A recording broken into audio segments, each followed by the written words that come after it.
Hello दोस्तों, आज हम बात करने जा रहे हैं प्रेमचंद जी की निर्मला की।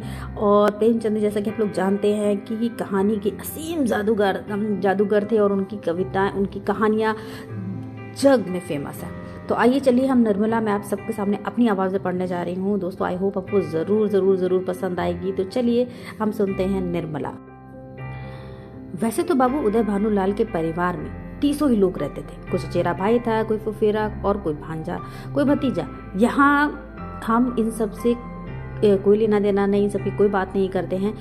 बस हम बात करते हैं तो अभी उदय भानुलाल जी की। वो एक बहुत अच्छे वकील थे, लक्ष्मी की दया थी और कुटुंब के गरीब भाइयों को शरण देना उनका कर्तव्य था। हमारा संबंध तो केवल उनकी दोनों कन्याओं से है, जिसमें बड़ी का नाम निर्मला और छोटी कृष्णा थी। अभी कल ही तक दोनों गुड़िया खेलती थी। निर्मला का 15वां साल था, कृष्णा का 10वां। फिर भी उनके स्वभाव में कोई खास अंतर नहीं था। दोनों चंचल खिलाड़ी थीं और सैर सपाटे पर जान देती थी। दोनों गुड़ियों का धूमधाम से ब्याह रचाती थी। सदा काम करने से जी चुराती थी। माँ पुकारती थी पर दोनों कोठे पे जाकर छिपी बैठी रहती थी कि ना जाने कब उनको किसी काम से बुला लिया जाए। दोनों अपने भाइयों से लड़ती थी, नौकरों को डांटती थी और बाजी की आवाज सुनते ही दरवाजे पे आकर खड़ी हो जाती थी। पर आज अचानक एक ऐसी बात हो गई जिसने बड़ी को बड़ी और छोटी को छोटी बना दिया। आखिर वो क्या था?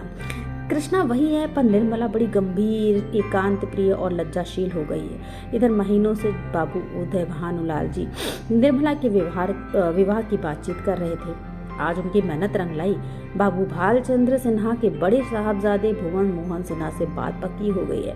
लड़के के पिता ने कह दिया है कि अपनी खुशी से दें तो दें, अथवा उन्हें दहेज से कोई लेना देना नहीं।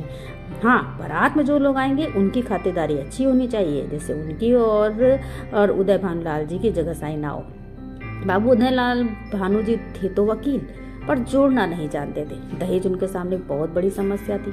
इसलिए जब वर के पिता ने खुद ही कह दिया कि मुझे दहेज की परवाह नहीं है, तो मानो उन्हें आंखें मिल गई। डरते थे न जाने किस किस के आगे हाथ फैलाना पड़ेगा। 2-3 महाजनों को तैयार कर रखा था।